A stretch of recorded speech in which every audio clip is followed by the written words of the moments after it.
Hey guys, today we're checking out the brand new ESR Qi2 car charger with CryoBoost. That's right, it now has CryoBoost because one of the most detrimental things that you can do to your phone is to make it overheat. And with this being in your car and the sun beaming down in the middle of summer and charging it up at the same time with that sun beaming down, it definitely is going to get hot. And now with this CryoBoost, it has a nice fan built into the charger just to pull some of that heat away from the phone so it doesn't overheat, because you can really damage the battery with it overheating. So without further ado, I just installed this in my car. Let me tell you about my experience. And for full disclosure, ESR did send this out to me so I can check it out for you guys.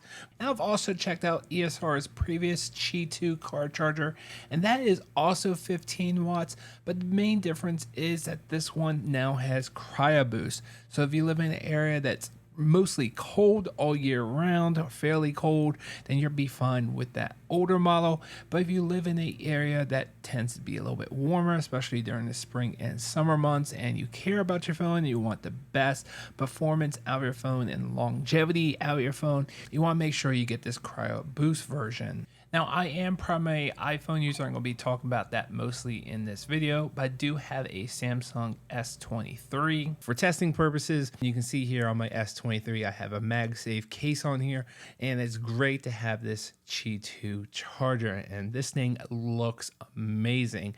Now, you can mount this in two different ways. You can put it onto your dash, comes with adhesive.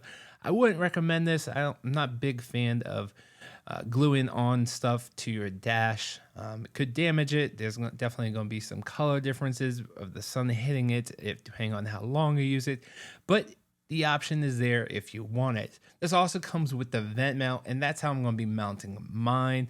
And upon first look, I was actually quite surprised how well this vent mount is. And it actually has some support at the bottom, so it's not putting all the weight of your phone. I do have the larger phone, the iPhone Pro Max, a little heavier phone, so I've always had concern about putting so much weight on my vents in my car. But this particular one has like a little stand at the bottom, so it's not all just supported on that one vent blade. And when it came to installation, super easy, and you can see you kind of have to squeeze the back off of it, and then it's going to clamp down. Really nice design. I was actually quite surprised how easy this was, and you're not going to have to worry about it falling off the vent if you hit a few road bumps. You do want to make sure you have the right vent though. You want vertical blades or horizontal blades. If you have a circular blade, this is not going to work for you.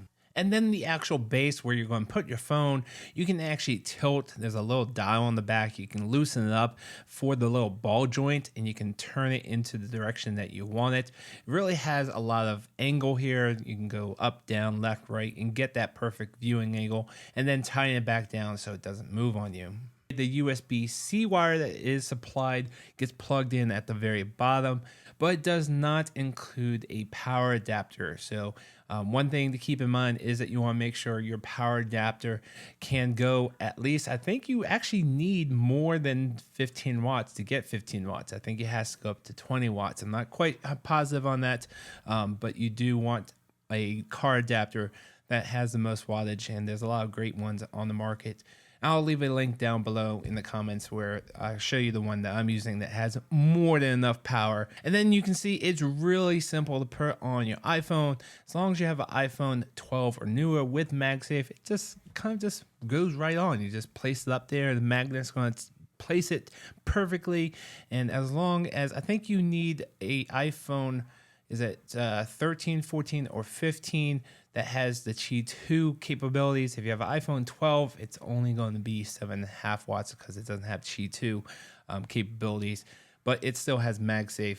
So just be aware that if you do have an iPhone 12, you're not going to get the full maximum speeds. And this thing, as you can see here, depending on your battery life, if it's lower on battery life, it's going to do a fast charge. If it gets to, 80-90%, it's going to slow down just because it's the way that these things are designed.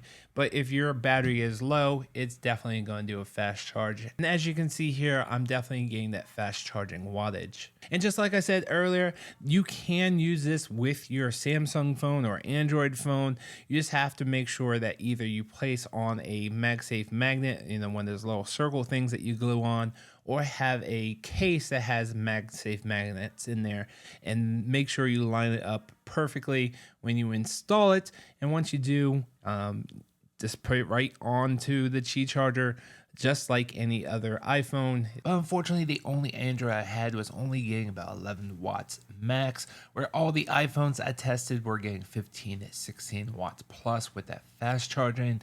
So if you're an iPhone user and you have summer months like I do that are just killer heat, then you definitely want to protect your phone from overheating while it's charging in your car. And having this CryoBoost ESR car mount is definitely one I can recommend. All right, guys, that's going to do it for me. I hope this video was helpful. See you guys on the next one.